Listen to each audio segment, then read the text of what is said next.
Bob, thanks a lot for taking a few minutes to come by and talk with me. Well, Appreciate it. Thanks for inviting me. Yeah, it's really an honor to include you in the program. Thanks. So, where we usually like to start is with people like yourself is to find out, where your passion for music came from. And I guess the first question we like to ask is, did you have music in your home as a kid? Well, my father played tenor banjo in the 20s, actually, and my mom played piano and a little bit of organ. But what really got me started was when I was about 12 years old. I went to a sock hop, or whatever they called it back then, and there was a guy on stage with a red guitar. And I didn't know what it was at the time. I've tried to think back, and it was a double cutaway. It was probably like a 335 or something like that, probably a 59 dot neck or something cool.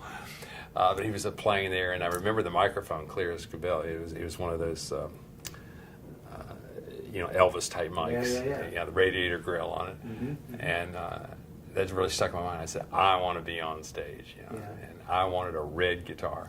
And I remember that when kids go looking for a guitar, color is really important. The image they have in their mind. It's not just the shape; it's the whole package of the image. So that's what really got me started, I guess. Did you take lessons after you saw that, or did you just teach yourself? Well, my parents wanted me to take classical guitar lessons, which I did not like. It was more about the technique, and I wanted to play rock and roll and stuff. And I remember that too. So when kids come in and I say, "What do you want to do?" Because they have to have that want thing. So you can't make them do something they don't want to do. And I did learn to read music a little bit, but the lessons I quit pretty soon and just started playing in bands actually from age 12 on up. And I was back in the Peter, Paul, and Mary days. So there was that, and then the Elvis thing creeping in, and yakety sax, and the rock and roll stuff on the 45 records. And I kind of grew up with all that, from the folk boom on up through the Beatles and the Stones and 70s, 80s. So, who were you at 12 when you started, teaching yourself guitar and stuff? Who were you listening to on the radio? Well, it was kind of mixed up then between Peter, Paul, and Mary, the folk stuff, and moving into the rock things. And my first guitar was that old classical my parents had me get, and I had a Grundig tape recorder that I dropped the microphone into the hole of the guitar and put it on pause record, and it had a speaker in there. So that was my electric guitar. Yeah. And the piano player had a real piano, and we had a drummer, but he didn't have a full kit. It was just snare and something like that. So it started off like that, and then eventually we all started getting some better stuff. That's cool. And there were very few music stores. I'm from Washington, D.C., so I was lucky. There was some choices, but it still wasn't that great a choice thing. That was back in the 50s, right?